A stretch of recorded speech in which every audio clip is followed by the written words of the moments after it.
Well, good evening. Thank you so much for joining us.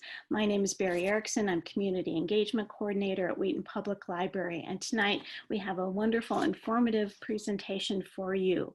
Tonight's program is provided by Metropolitan Family Services, a not-for-profit agency with a history that spans the Chicago Fire and Jane Addams Hull House through to today. MFSD is a pioneer in assisting people from birth to seniors. Although times have changed, the need and the desire for their assistance continues. MFSD services include counseling, early childhood education, shelters, support groups, and much more. Tonight we have Kathleen Druin, Nicole Reedy, Kelly Reed, and Angela Edger. They are licensed clinical social workers and licensed professional counselors working in the senior services program at Metropolitan Family Services DuPage. Their services include individual counseling to those 60 and older, and for any age if the client is a family caregiver. MFSD has multiple support groups available, currently on Zoom. And Nicole is also a doctorate of social work candidate whose dissertation topic is on older adults, loneliness, and the current pandemic's impact. At this point, I'll go ahead and turn the screen over to Kathleen and we will get started. Thank you, Barry. And on behalf of my colleagues, myself, and Metropolitan, we thank you very much for the opportunity to be here tonight and talk about such an important subject as loneliness and isolation. One of the things we neglected to mention in the introduction that we provided was our funder. And so I wanted to make a point of sharing that information. We are funded by Age Guide, formerly known as Northeast Illinois Area Agency on Aging. If you think of the federal government or the Department on Aging, those dollars go to various states. They have grants for which we've applied many years and have been the recipient of the grant. It allows us to provide counseling to seniors in DuPage at no cost. And it allows us to do this program for you tonight. So just wanted to get that out. What I'm going to do tonight, I'm going to start off with giving you definitions, statistics, causes, and from there, Kelly will, or Nicole will take over and talk about loneliness, isolation, and in the time of COVID. From there, Kelly will start talking about meaningful connections and the psychosocial aspect of loneliness. And then the completion will be with Angela giving a lot of ideas on how to combat this. And then we'll open up to questions and answers. So our first slide says quite simply, human relationship is as essential to our well-being as food and water. And that certainly is the case. It speaks to the importance of making human connection. We all need that. We are social beings. So the next slide, definition. Sadness, because one has no friends or company, and the feeling of not having closeness or companionship. If you think about whether you live alone in your home or you're in a large complex, an apartment, you think of the connections that you make on a daily basis. I think of, the postal carrier. He comes to the door, that's somebody. You go to the street to pick up your newspaper, you wave, you wave to your neighbors. And certainly these are meaningful, they're wonderful, but it's not enough. We need people that we have, we know something about their history, they know something about ours, and we make a connection with, and we invest in one another. And so so many people are lacking that today. So some of the statistics that we have are pretty significant. If you look, 3 in 5 Americans report being lonely. This is according to Cigna Health Insurance. We certainly, in our program, because we're senior focused, we have statistics on seniors. 25% of older Americans are socially isolated. 28% of seniors nationwide live alone. And the 4 of us can speak to that. because this is who we serve, and we have seen it in 15 years. I have seen so many people live alone, isolated, lonely, and we're brought in to help them with that issue. Currently, though, it's interesting, loneliness is most prevalent amongst millennials. And I'm sure you're thinking, well, gosh, we have all these social platforms. We have Facebook, we have Instagram and all these things. And yet I think some of these very things, as wonderful as they are, I'm not going to criticize any of them, they can be superficial in those connections that people make. So that's something to consider. And again, as Kelly's going to talk about later on, making meaningful connections. One of the other things is we look at the health equivalent of 15 cigarettes a day. When I was doing research on this some months back, that one kept coming up again and again, and we know how bad smoking is. One cigarette's bad. Imagine 15. The other thing, the brain processes information less efficiently. I was thinking about how to explain this. So you're living alone, and maybe you're watching something very interesting, a documentary, but sharing that information with somebody, back and forth in a dialogue of the pros and cons of the information, arguing about it, it activates a different part of the brain. We found that as a result of this isolation and loneliness, it's premature aging, which again, as a result of the brain not being as efficient. Again, the number of people, we're senior focused here, over 60 expected to double by 2050, and that in itself is very, very significant. Increased longevity as a result of all the healthcare interventions that we have means that we're going to have to deal with this moving forward.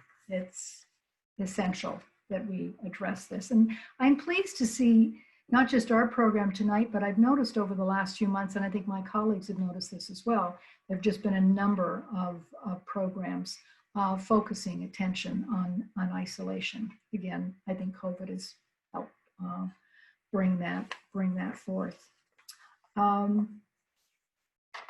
Causes. Well, before we go to causes, one of the things that I wanted to talk about, in addition to is the issues with longevity, the health aspects of isolation and loneliness. As I said, it's not good for the brain to not be engaged socially, but the aspects of somebody living alone, they tend not to always practice good dietary habits, exercise. We have people living with pre-existing conditions like heart disease and diabetes. Those two conditions alone are overrepresented in the area of depression. So you add to that being isolated, that contributes to depression and anxiety. And if you should happen to have a pre-existing condition, again, not good for the individual. So looking at some of the things that cause death of a loved one.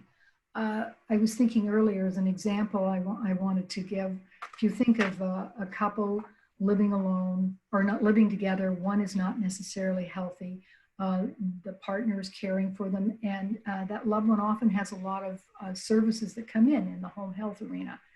And when your spouse passes on, a lot of those services that have come to the home are no longer there. So in addition to that individual losing their spouse and being sad and depressed, all those connections are gone as well. One of the, with regards to the United Kingdom and what they were I'm going to talk about that just before we go into a video that we're going to show. That's something that they've made quite a bit of headway. But back to causes. Divorce. Sadly, people divorce. Sometimes the group that they were aligned with maybe side with one other, with one partner versus the other. Moving to a new location, relocating for a job. Children also, whether they're college age, elementary school, they're all struggling with relocation and loneliness. Both couples have left their friends or their network behind. Low self-esteem and lack of confidence can also have this effect. You know, we have programs today. There's one called meetup.com, which is great through the internet, maybe not right now in the time of COVID, but great way for all age groups to connect with people in a safe arena based on their areas of interest. But if you have low self-esteem or lack confidence, you're not necessarily inclined to do that. Lack of transportation, again, mobility issues. So one of the things I wanted to talk about just before I wrap up my section is that we're going to show two videos today. They're both from the United Kingdom. And we're showing this because a great deal of research and progress has been made on the subject of isolation and loneliness in the United Kingdom. And I do believe that part of the reason for that is that this is a country that of socialized medicine, and a large component of socialized medicine is in-home care. So over the years, I think a lot of the healthcare providers have been able to see firsthand what happens, just based on that example that I gave you of the couple and losing the spouse, and have brought that to the forefront. And in 2018, the former Prime Minister, Theresa May, appointed a Minister of Loneliness. And so they are really at the forefront of this subject and have done a great deal. And so we're benefiting from that. And so we're going to show you this, this video now.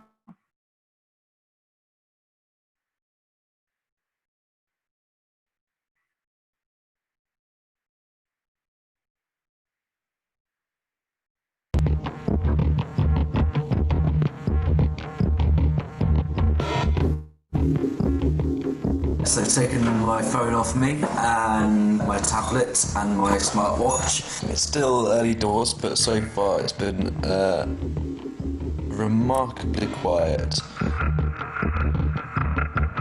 I just fell asleep on the sofa in front of the television. When I woke up, I had that instinctive reaction to check my phone, which is just a normal thing to do, and obviously it wasn't there. It's been a bit lonely, but it's not been unbearable. Being used to living with lots of people as well, it's a big difference. Usually when I wake up, I check like the news apps on my phone to see what's going on in the world, that sort of thing. I think it's not so much about the technology, I've realised, but it's about the feeling of having a connection.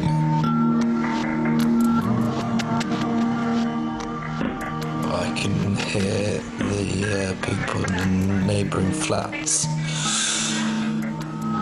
heading out in the hallway off to do something a bit more exciting, I imagine. Quite jealous of that.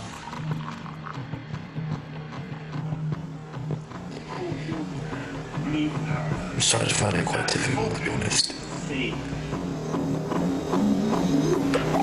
I can't sleep at all. It's almost like I'm not mentally prepared for bed because there's not been a beginning, middle and end. It's just been a constant nothingness. Morning. So on the bright side, today's the last day. Just count down the hours now. And I've just kind of gone into robot mode. If you start overthinking things, you start thinking about how lonely you are. I'm supposed to do these video diaries, but I don't know what to say. Call your mum, I suppose.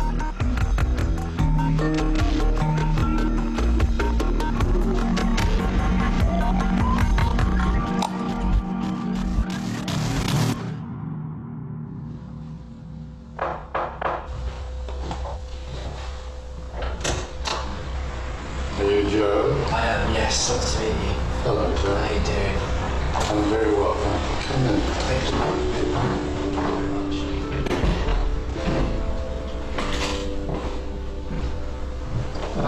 How did you survive? It's a good question. It was certainly trying, certainly very trying at times, I think. A real sense of being left out and being alone and not being part of it and being very cut off. It's not something you think about, is it, until it actually happens to you. And then suddenly you become aware of it and realize the significance of what goes on in the world and how many people are lonely. I was bereaved Right. 2.5 years ago. Oh, right. Not having someone to talk to hug, to share things with. The more elderly people, particularly, it's part of life. I can promise you that it can be devastating. How do you think we can combat it? The answer to that, probably the key would be to be aware of people, to talk to someone that in that situation who is lonely. You have to, it really requires a little effort, doesn't it? I think that's the key. That's the key.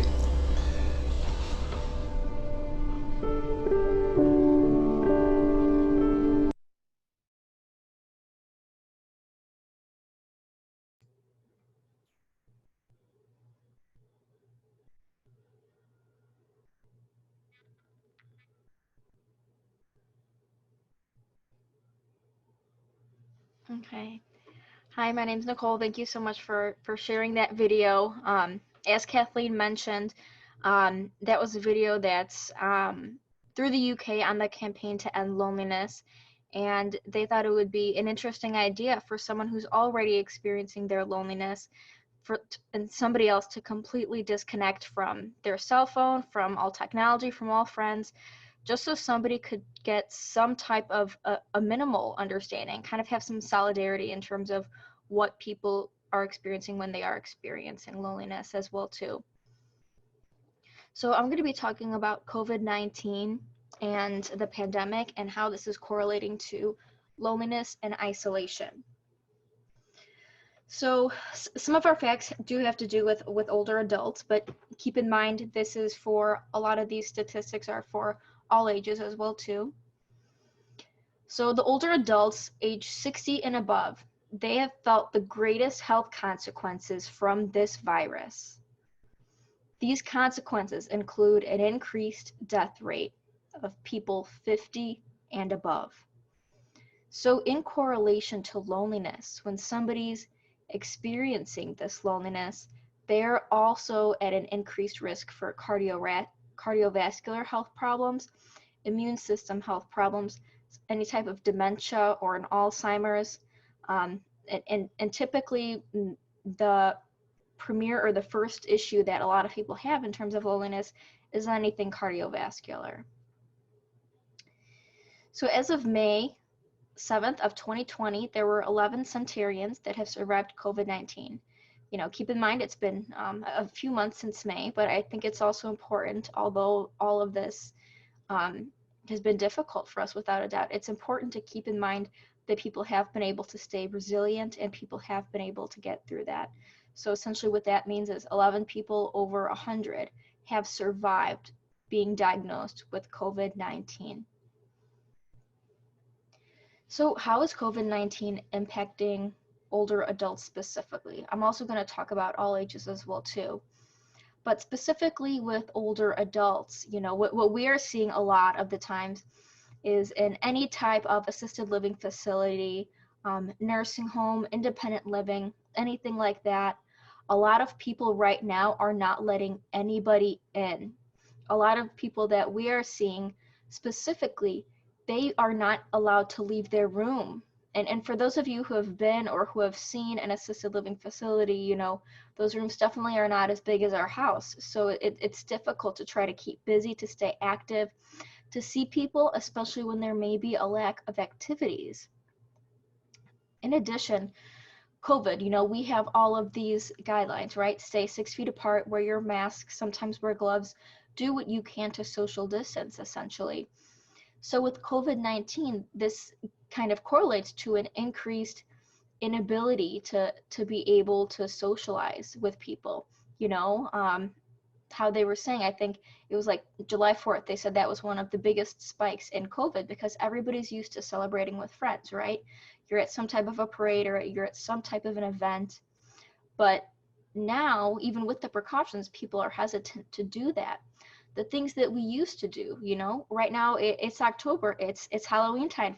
For those of you that like Halloween, you know, everybody's going out and we're talking about, okay, how do kids safely go trick-or-treating, or how can people celebrate with being aware and having the precautions of COVID-19.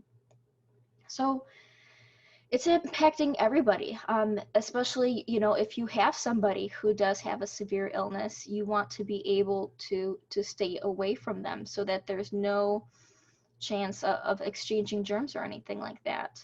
So it's impacting older adults, but it's also impacting adults as well too. You know, let's say adults in the workplace. You know, a lot of us right now are working at home, or a lot of us are working from Zoom.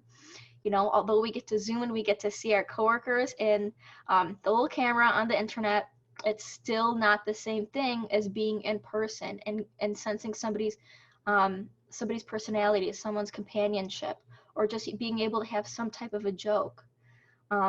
You know, it provides some reassurance, but it's not what we were used to. In addition to that, with kids as well too, you know, a lot of schools are doing remote learning, or let's say they have like little modules where maybe only one half of the grade comes in a part of the week and then the other half the other part of the week. Kids are becoming very socially isolated. You know, they're used to having their summers, right, where they can go and talk with kids and hang out and have their play dates. But this is making our society forget how to be socially active, and this is correlating to a high increase in depression and issues with mental health, and people are having difficulty responding to this ambiguity. So something else that I'm going to be talking about is ambiguous loss. So ambiguous loss is essentially a theory, but I think it ties in perfectly to what we're talking about. So ambiguous loss essentially talks about how can we make sense out of a situation that doesn't make sense, essentially. There's some type of a loss, but we're not going to have the clarity and we're not going to have the closure. I mean, I feel like that's perfect with the COVID-19 pandemic, right? This is a huge loss. We may not have all the answers now. We never will. You know, right now we still don't know about different vaccines and stuff like that that can help people. There are so many unknowns that we just can't understand at this point. So a few things to keep in mind when discussing ambiguous loss theory. It's externally caused, you know. So with COVID-19, what I mean by that is a lot of times people can blame themselves, be like, oh, you know, I was in a room with somebody else. I did this, I did that, worrying that they are constantly making people at risk, you know, even if they are using precautions. But it's important to keep in mind that although we are humans, this is something that is outside of our control. COVID-19 is not something that we can physically change. We can work to decrease it, but this is something that is not our fault. So trying to decrease that blame essentially in what you're thinking in terms of COVID-19 and the loss. Also, this is unclear. I mean, right now, you know, so many people have lost loved ones. You know, you're in the hospitals, you're not able to see your loved one, maybe over Zoom and stuff like that. There are so many unclear answers. For individuals who have experienced death, you question, why me? Why am I experiencing this? And it's difficult to have that ambiguity and to not have those questions answered. Another aspect of COVID-19 in terms of loneliness is resilience. You know, we've been in this, several months already, right? I mean, already and to the point, we've been resilient. It hasn't been easy to stay in the house. It hasn't been easy to distance ourselves. It hasn't been easy to work from home, to be a kid and do school from home and try to learn all this technology. But the creator of ambiguous loss talked about this one term that I think is completely accurate in terms of what resilience is. She says, she would describe resilience as a flexible cable bridge bending with the force of a big wind.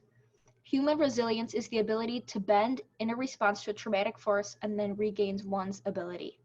So she talks about this bridge, and there's a tornado and there's this storm and everything is hitting it, but it's still standing. It is still moving forward, even if it's not easy. And I think right now with everything that's going on, we are trying to be as resilient as we potentially can with everything that is going on. We are trying to get through, even if we can't think of a few months in advance, think of one day at a time. We can get through one day at a time. Another thing is being able to adjust mastery. We live in a high-tech society, right? We have Zoom. We love to master things. We love to have everything. I always joke, we like to have our Amazon order the next day, right? We like to do everything that we possibly can to have it now and to have it our way. Otherwise, we're displeased. So in a highly mastery society right now, it's kind of difficult for us to have a master or have an understanding out of something that is out of our control and is externally caused. So in terms of our view of mastery, we suggest that, even if the day is not maybe how you would anticipate it, try to do little things throughout the day to potentially help yourself in terms of mastery. So, even if it's having a routine in terms of breakfast, lunch, and dinner, or doing a little workout or something like that at home, or taking a normal walk, try to master a little part of your day so that you feel like you have that control back. There's also reconstructing identity. This is with older adults, this is with anybody as a whole. We're changing who we are essentially, and especially with some of the holidays and events coming up, we're gonna have to reconstruct and rediscuss the roles and how we go about that and what we do to feel safe. So not only is the world reconstructing, but we have to reconstruct who we are, which is difficult. Also revising attachment. Let's say you're used to seeing your friend or your parent or your child, or they're going to help you on the weekends, and it's not the same anymore. So you're going to try to find a different way to attach and stay close to them, which Angela is going to talk about later. So challenges with older adults and COVID. Those were some of the points that I already talked about previously. And roles of family are going to have to be revised. And one of the main things that Pauline Boss, who originated ambiguous loss theory, she talks about a lack of closure, which means essentially this is a situation where we're not going to get all of our answers to with COVID and loneliness. So this is changing topics a little bit, but it has to do with it. So the originator, Pauline Boss, she started the ambiguous loss theory, which is what COVID-19 is. So keep in mind, these are completely different events, and by no means are they supposed to be compared. But Pauline has worked in this type of an industry before, and this COVID-19 was discussed with some similarities in terms of SARS and 9/11. So she was called right away. She was one of the first crisis workers that was called, and she talked about how she worked with 9/11 and victims and individuals and families who were suffering different crises moments. And later on, I'm going to talk about how she worked with the families. But one of the things that was really important was also how to kind of essentially revise attachment. And one of the main things about ambiguous loss is, how do we make meaning out of this? It's like, how do we make meaning out of a situation that doesn't make sense? How can somebody make meaning out of COVID when it's killing people, when it's injuring people, when you're not able to see your family members, when you're not able to see your loved ones? It's one thing after another. So it's so difficult. How am I supposed to make meaning out of a situation that doesn't make sense? Well, here's one example of when Pauline Boss talked about her experience with 9/11, and I think it's a really meaningful example, so I'm going to read it out loud. This was from Pauline Boss and her client. So the client says, he always got up earlier to go into the trade center. He usually got in by 8 and was out by 9. But because the alarm clock didn't go off, he overslept. He was in the tower just as the airplane hit. The client says, and quote, I should have awakened him and I didn't. She was devastated. About a year later, she said to me, Do you remember that story I told you about my husband oversleeping and how it was my fault that he was in the tower when it hit? The client said, I see it differently now. It has a different meaning for me now. He always set his own alarm clock. I never did. I think he wanted another hour to be with us before he died. Now that is the transformation of perception of a tragedy that what we are looking for. Next slide, please. So that is just one example out of many. And I believe it, when I read it, it was something that was so powerful. And trying to make meaning out of a situation is something that typically takes longer. So we may not have it right now. But some things that can help to further the process of making meaning and trying to get through this COVID and this loneliness, even if we're meeting over Zoom, even if you're able to have groups and talk about how COVID-19 is impacting loneliness, how it's affecting your family relationships, educate on loneliness. And it's okay to admit feeling that you're feeling lonely. And unfortunately, a lot of people think loneliness it's a difficult word, or it has a stigma, or it has an association, and it's hard to describe. But loneliness is something that needs to be acknowledged, especially during COVID when so many people are experiencing it.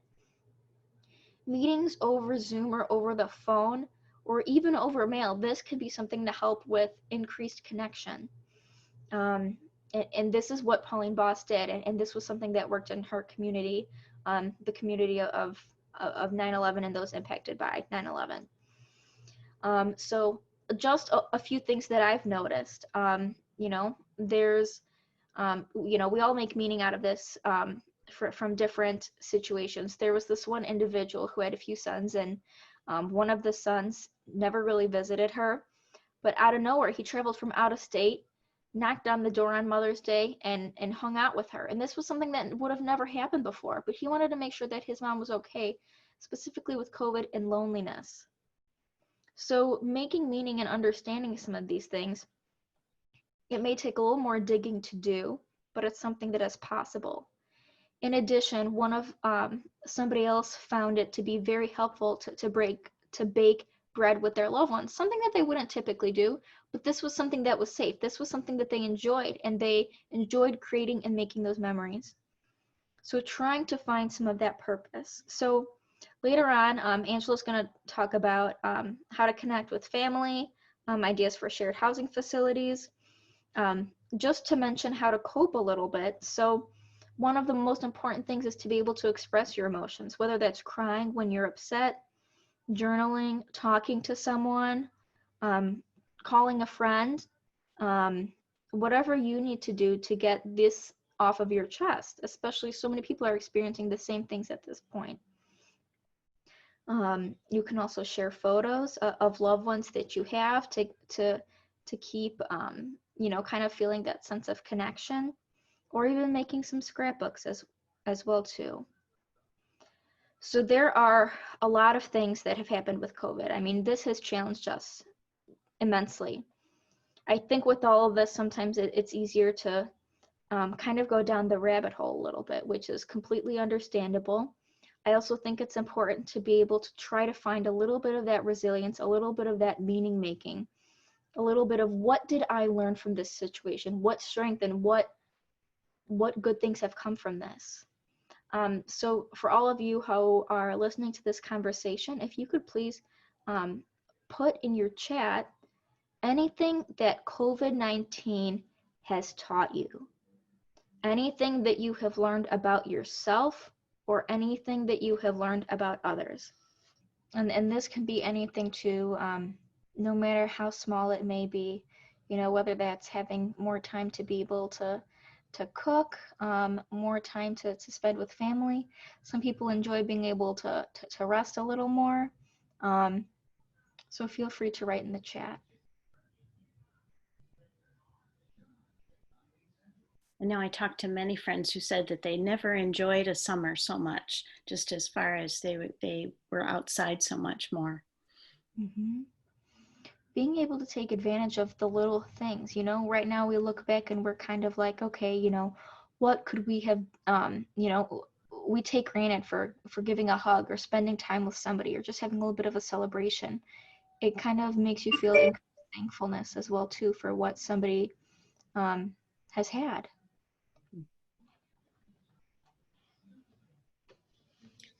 Someone mentions making the effort to be more present with my family that lives abroad. My mom, who never uses technology, has been more open to doing that. So that's been something really positive. Someone else says, I learned that social media wasn't as fulfilling as having focused attention on specific activities for a longer time. That is so true. Thank you so much for sharing that. I mean, you know, it's difficult, especially if somebody lives abroad, trying to figure out how to communicate and stay in contact. And that your mom was able to kind of learn how to use some of that technology. And as well too, social media, you know, a lot of people think, okay, I'm gonna get a Facebook, I'm gonna do all these things, I'm gonna feel so connected. But like Kathleen was saying, it's a surface level. That connection can actually make you feel decreased connection because you go on and you see all of these friends on Facebook, but some of them and majority of them are more of acquaintances. So it kind of makes us think back to, you know, what we truly need in a relationship as well too. Oh, I love the next comment. I finally get 8 hours of sleep. I enjoy nature and being and working from home. That is amazing. I am a full advocate on sleep, getting those 8 hours or 9 hours a night. One of my favorite things that's needed to do, and I'm with you too. I'm very happy about that. That is a great thing. So like everybody's saying, being able to find even those little things out of them, and feel free just to reflect on your own time as well too, what you're learning about this pandemic and loneliness as well too. So Nicole, should I go to the next slide? Yes, you can go to the next slide. And I will share that I did a early tailgate Thanksgiving. And so I learned that I could enjoy my family in a different way outside around a fire pit. And it didn't have to be exactly the normal traditions, to have an opportunity to do something a little more safely. So as a counselor, often we work on how people think about things, because one of the tenets of cognitive behavioral therapy is how we think about things impacts how we feel. And we do have some control over how we might think about things, and we have some ability to change how we think about things. Feelings of isolation may be pretty objective. You may clearly know whether you're isolated or not isolated. But feelings of loneliness or belonging can be more subjective. I had a client about 3 months into the pandemic say, you know, I'm an introvert, but even this is a bit much for me. So she was not feeling a lot of distress from the time that she had alone, or the time that she had to read books or play with her animals, but she was also aware that it was interfering with some of her goals too, to have, she wanted to have a better social network, to be connected to other people. And although she wasn't distressed by the isolation, she could see a problem and wanted to work on, how do I maintain the gains that I'd made in having this social network and connectedness despite the pandemic. And yet another senior who, possibly someone in their 80s who lived their entire life in one community, was very connected to the community through faith communities, civic organizations, work, neighbors. So that person, through aging and disability, needed to move 30 miles away to an assisted living. And that social network, although that person was no longer able to connect with that social network on a daily basis because that connection felt so strong. It has a protective effect that despite living further away and not having the physical mobility to go do some of the things that they used to do, there was still a feeling of, I am still connected. I am still a member of this church. I'm still a member of this community. And there's been a lot of research and evidence that having these social connections can be helpful and protective and good for our health and many things like that. But it's becoming very less common to actually have people who spent most of their life in one community and, you know, had a lifetime of proximity to the same people and have those deep connections. I would say that there's, you know, positive changes in our society with our mobility and you know, the way that we can you know, move all over the country, even to other countries, but there's also some difficulty that can come about with many changes in one's life. So often we have clients who feel a lack of that social network and lack of social connection, and they may come to counseling with that goal of trying to develop that, and that is something that we can help them with. And so someone who's had multiple moves in their life, maybe spent many years in a way isolated as they participated in caregiving for a loved one or a spouse at the end of their life, may feel a sense of disconnection. And instead of being able to see their strengths and how all their life experiences maybe really make them someone that other people will want to connect with and be friends with, they may see that as, there's something wrong with me. Why don't I have this social network? Why don't I have these social connections? So that is, again, something that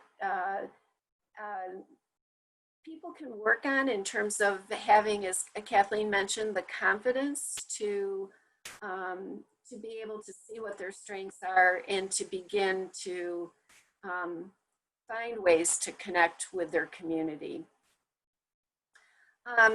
And then there are people, many people right now, especially with COVID-19, whose primary focus may be survival, and they may be experiencing so much financial stress that working on feeling connected to others may be very difficult. And also they may feel a sense of shame in their financial struggle that may put up a barrier to connecting with others. So what can you do? And obviously, as counselors, we encourage people to ask for professional help to you know, connect with someone to work on these issues. We can teach communication skills and relationship skills, and we can help people identify some of the internal scripts in their head that are negative, that may not be accurate. And we offer a lot of group therapy and support groups that help peer-to-peer find connection. We have a group for women called a Life Transition Group that really does help in people making those connections. And I think also sometimes it's something to talk to with your physician, because if you're experiencing a clinical depression or generalized anxiety or some other issue, it may, again, make it difficult to have the energy to be able to connect with others. So there, again, I think there's been more media out there about making new friends at any age. I pulled out an article from the Wall Street Journal about 2 weeks ago, and it was on this topic. And if you think about young people who are just starting their careers and maybe they've moved to a new city that they don't know a lot of people, and hoping to meet their coworkers and socialize with the people that they're meeting, and suddenly they're in a small apartment in a city they don't know, and how do I connect with people and find social opportunities? So part of it is overcoming that inner monologue that keeps you from reaching out. A lot of times I'll hear people say, well, I can't call this person because that person's married and she spends all her time with her husband, or I can't reach out to that person because she seems to have all the friends she needs, or it's the wrong time to call, or, you know, just the things go on that you might, you know, have doubt about reaching out. And I think it's important to know that most often people really are also wanting meaningful connection and feel good when someone reaches out to them. And it takes time. It takes effort to make new friendships. It doesn't happen overnight. You have to put in time to develop emotional intimacy. And it's okay to make a first move, to reach out, to focus on others. One person told me that with the pandemic, she pulled out her church directory and started calling everyone and outreaching to every single person in the directory. She didn't wait for someone else to organize it. She just started doing it. And often it's easier to connect with people when you're doing something that's focused on something else. So I enjoy bird watching. For me, a fun way to meet people might be to focus on birds instead of focusing on each other. And it's possible with these meetup groups and things to start your own group at this time. And I would say focusing on others is helpful emotionally, and one of the ways that could happen is maybe by considering volunteering or looking for a way to expand your own social circle. I want to have some time for Angela, so I'm going to pass it to you, Angela.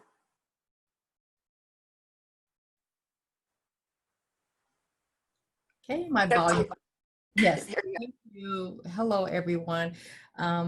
I hope that all of the information that has been shared with you thus far from my colleagues has been really helpful. You know, as we talk about social isolation and loneliness, you know, our mental health is always tied to our physical health. You know, when we don't feel well, it affects how we relate to people and how we interact. And so certainly, you know, all of this is what's needed. We need to realize when we don't feel well, you know, mentally, then we need to maybe see if we need to, you know, talk to someone, talk to your doctor, consider therapy, because that's an important aspect of how we take care of ourselves. And of course, for us, you know, we have been working from home for 7 months and we have not seen each other face to face for 7 months. So that is, you know, challenging for us. We talk about that, right? So we have to do our due diligence in how we interact and relate to each other. So it's not just you all that we're talking to. We as clinicians have to take care of ourselves as well.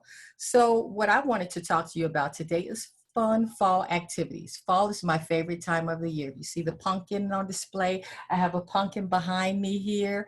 You probably can't see it, but I'm in the fall spirit. I love fall. I love the fall foliage. Love going to places where you can see the, you know, leaves change, and it's just an exciting time. And so, of course, with the pandemic out here, we have to find more creative ways of interacting.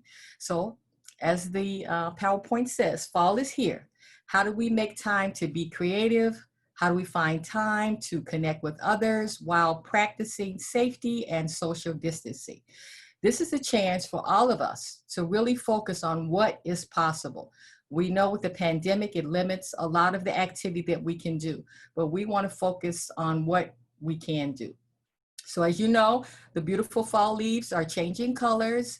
Pumpkin patches are open, taking nice walks in parks or forest preserves while the weather permits is great. Drive-in movie theaters are open too. And then, local libraries are really finding exciting ways to engage families with fall activities. Actually, some local libraries are having Halloween carpool movie nights. And this is where, families can attend by staying in their cars or sitting in lawn chairs outside of their cars while they're watching the movies on the big screen. Libraries are also having many virtual programs like skincare and DIY. So I would encourage all of you to check your local library to see what featured events are occurring. And then, as we talk about activities, there's so many things to do, like book clubs and movies on Zoom, taking care of your advanced directives, because now is the time to really, get your business in order if you haven't done that yet. The genealogy search allows us to, delve into our, ancestry and maybe find more creative ideas about ourselves and our families. So I think that's a wonderful thing to think about. There's a lot of online games like bridge. And then, with the family, you can start doing a lot of creative stuff at home. Hallway activities, bingo, horse racing, karaoke. You can use your garage, you can use your driveway or your backyard. Pen pals. I mean, it's probably been a long time since a lot of us have really sat down and written letters to other people. I, love cards. And actually, I have a couple cards here that I get. They're really lovely, pretty cards that I've gotten from Michael's, and not very expensive. But what it is, it just allows you to, write a nice note to someone or write a nice letter and send it. You'd be surprised how people will be so excited to get a card or a letter from you, that they weren't expecting. And then, when we talk about Zoom and Skype, of course, we do Skype, and then FaceTime, but you can also do Duo on the Android. FaceTime is for the iPhone. So, it's so many ways for us to interact and relate to each other. Below here, I have some sites that I'm excited to tell you about. So Health Cleveland Clinic talks about how to prepare for the flu season in the time of COVID-19. So as we know, the weather's going to change and people are going to start having sniffles and colds and different things like that. What this site speaks to is don't wait to the last minute to get your cough medicine. You may go to the pharmacy and, when you're feeling bad and then, they don't have it. So you may end up going to 2 or 3 different places to try to find it. So it talks about really just trying to be a little planful. Not stocking up on 5 bottles of cold medicine. I don't think they're saying that, but I think they're saying just, a little preparation is good. And then the same site also talks about how to safely enjoy fall activities. So it's a lot of activities on there as well. And then, Kelly talked about having her early Thanksgiving. So realsimple.com holiday talks about just fall activities during COVID, which will probably give you some really creative ways to think about, okay, my family isn't here like they would normally be. So what does that look like? It could be a situation where, families get together on Zoom and they've already had maybe their Thanksgiving meal, and maybe it's not as elaborate as it has been before, but they get on Zoom and they say, okay, we're going to have our dessert and you have yours and we'll all Zoom each other and we'll chat. So that's just another creative way to think about some of the things you can do. The sites are really, really interesting. I think it gives people an opportunity to think about things that you normally don't. And then finally, the last one is called Rochester Kids Out and About. Now, I don't want it to be misleading. It's not just for kids, it's for everyone. And it's from the state of New York, but it's Rochester, New York. So this site, I was really excited about this site because although it says 250, the title of it says 250 creative ways to keep your family sane during the COVID crisis. The way they have it, outlined is just wonderful because it's just like games, and then, it just goes down to other things. And if you click on games, then you see a wealth of activities that you can participate in. So what I would say about this site also, if you click on this site and it does something a little strange, then just type 250 creative ways to keep your family sane during the COVID crisis. And you'll be able to log on and see all these exciting opportunities that you can enjoy with your family. You know, certainly it's not meant to imply that, you know, oh, don't think about COVID, just have fun. That's not what we're saying here. What we are saying here is that, yes, this pandemic is here. We have no idea when it's going to go away. It has been a painful and challenging experience for so many of us. But what we are really trying to help our, you know, you all and everyone that's listening, our listeners to know is you have to take care of your physical and mental well-being. And so what does that look like? You know, reaching out for help if you need it, you know, then also trying to figure out the things that you can do versus what you can't. Okay. Next slide, please. So also we would be remiss if we didn't, you know, acknowledge all of the people who are so important to all of us. So taking care of ourselves allows us to be present and able to care for others. All of the sacrifices and commitments that each of us make to our families and communities are important. We must take care of our own physical and mental well-being. Thank you to all of our essential workers who are helping to meet all of our needs every day during the COVID-19 pandemic. Thank you to the helpers. And so now it's Nicole will. Yes. So we're going to end with a video, but before we start the video, this is a quote from Brene Brown. Connection is why we are here. We are hardwired to connect with others. It's what gives us purpose and meaning in our lives. So now we are going to finish up with a video.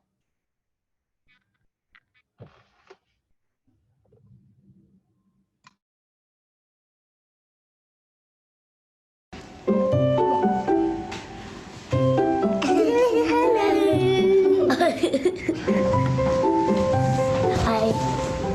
Hello. Hello. My name is Layla. Oh.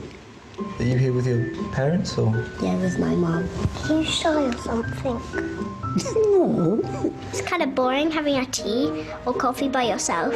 You need somebody to talk to. Why are you wearing a hat? How much money do you have?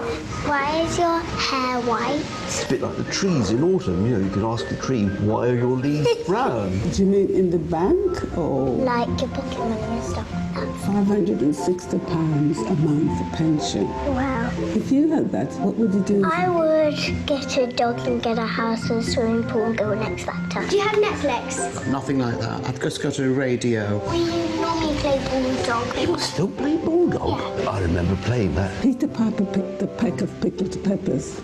Peter Piper picked a... Good. Where are your friends and where they are right now? Some of my friends are abroad. I was born in Jamaica, so a lot of my friends are there, you know.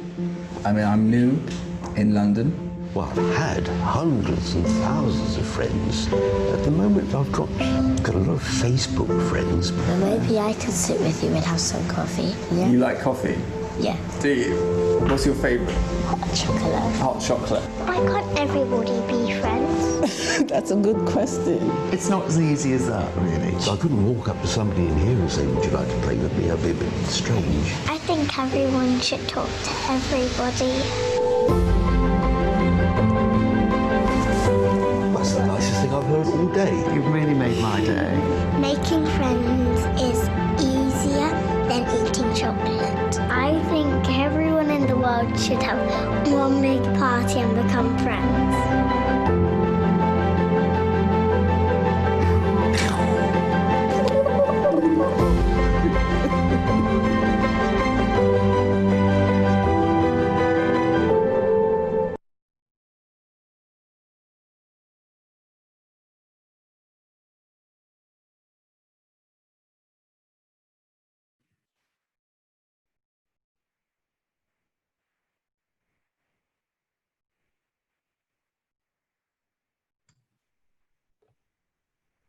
Okay, perfect. Thank you so much for everyone for listening. We want to be mindful of time. We are a little over, but we wanted to ask if there were any questions for us And also, if you are interested in any of our services, these are a variety of our group, our life transitions group, caregiver support group, grandparents raising grandchildren. They're offered at different times. Right now, we are doing everything over Zoom. If you're interested, it has all of our contact information, our phone number, and our email. And if you're interested in counseling services, it has the number above, the 630-784-4800. Thank you so much. There's such a great wealth of information here on this slide. We will be sending out several links to Metropolitan Family Services in an email to those that have registered. But just a reminder that you can, if you're viewing this recording later, you can just pause the screen, of course, and take down any of that information that you might need. Again, a number of wonderful resources here. I don't think there are any questions at the moment. I'm just wondering if you had a family or friend, a family member or friend that you thought maybe was getting a little isolated and lonely, are there particular ways that you might urge them, ways to kind of suggest that they get out a little bit more or they reach out more? Is there a way to delicately do that? Well, I think just bringing up the topic and normalizing these feelings of something that is happening to many of us may be a way to start the topic. There are a number of other resources that are available also. There's, like, through the home delivered meal program, they're also doing some connection of volunteers who phone someone and become friends with someone and have this phone connection. And there's some I think it's the YMCA or YWCA, Tri-Town Y is doing a similar kind of program. So there are phone connections that are one-on-one out there right now as well. Yeah, the other program is called the Sunshine Callers. So if anybody's able to just Google that or look that up, I believe it's based out of Lombard or Elmhurst, and somebody can call a few times a week just to check in and see how you're doing. Nice. Okay. All right. Well, thank you so much for being here. We really want to thank Metropolitan Family Services and all of you professionals for giving us this great information tonight. Thank you so much. Again, this program has been recorded and we will put it on the library YouTube page under the programs you may have missed so that you could view it again. Again, all these great resources right here on this slide. You could pause it and take that information down, or maybe you want to recommend it to a friend. So again, this will be available on our YouTube page within a week. But again, thank you so much to each and every one of our panelists. Thank you so much for joining us tonight. I don't know if there's anything else that you all wanted to share. Barry, I believe we do have one question. Of course. Oh, absolutely. Thank you. I almost missed that one. Someone is asking, how do you respond when someone wants to do something others are not comfortable with as far as gathering in person? I don't want to leave people lonely, but any suggestions about navigating that? I lead a group for retirees and some want Zoom while others want to meet in person. I think that's coming up a lot these days. Any suggestions? I think the comfort level right now, and Kathleen, your audio's a little off. I don't know if you want to move closer to the microphone. Take it. Okay, it's so I think Kathleen was saying that it's important to be respectful of other people's situations and maybe different feelings. Everyone's family situation may be different also in terms of the risk factors in their family.